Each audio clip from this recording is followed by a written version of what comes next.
әрқашан күмән тудыратын нәрседен бастаған жөн. Менің сөздігімде мүмкін емес деген сөз жоқ.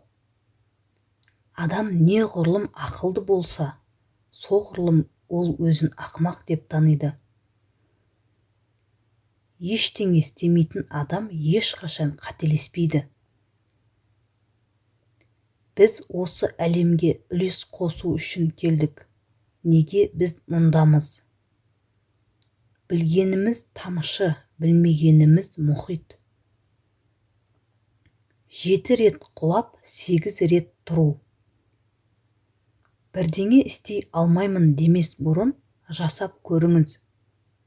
Ең үлкен жоғалтулардың бірі уақытты жоғалту. Табысқа жету үшін сіз істеп жатқан ісіңізге құмар болуыңыз керек. Өмір сүріп қателесіңіз. Бұл өмір. Дүниедегі ең асыл тіл араб тілі, одан кейін түрік тілі.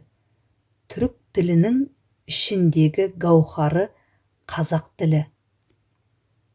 Кедейлік 3 ағайынды болады. Үлкені кежірлік, ортаншысы еріншектік, кенжесі ұйқы. Адам жер бетінде бай болу үшін емес, бақытты болу үшін өмір сүреді.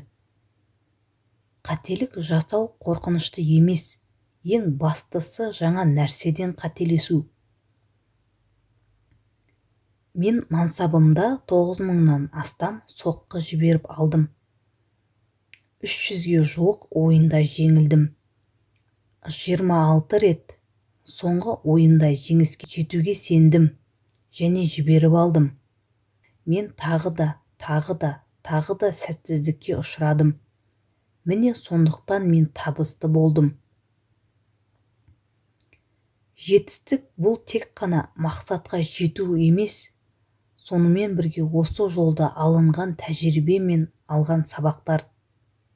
Жетістік сенің қаншалықты күшті болатыныңа емес, қаншалықты жиі тұратыныңа байланысты. Егер сен шынымен не қалайтыныңды білсең, еш нәрсе сені тоқтата алмайды. Жетістік бұл құпия емес, ол еңбек пен табандылық нәтижесі. Жетістік тек қана таланттың емес, оған деген күш-жігердің нәтижесі. Ең үлкен жетістік өзіңді жеңу.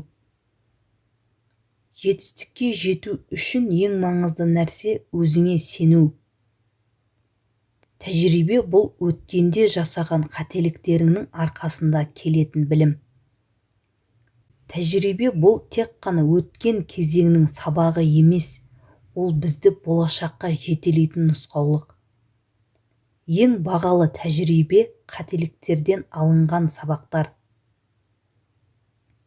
Тәжірибе бұл жаңа идеяларды сынақтан өткізіп, олардың нәтижелерін түсіну жолы.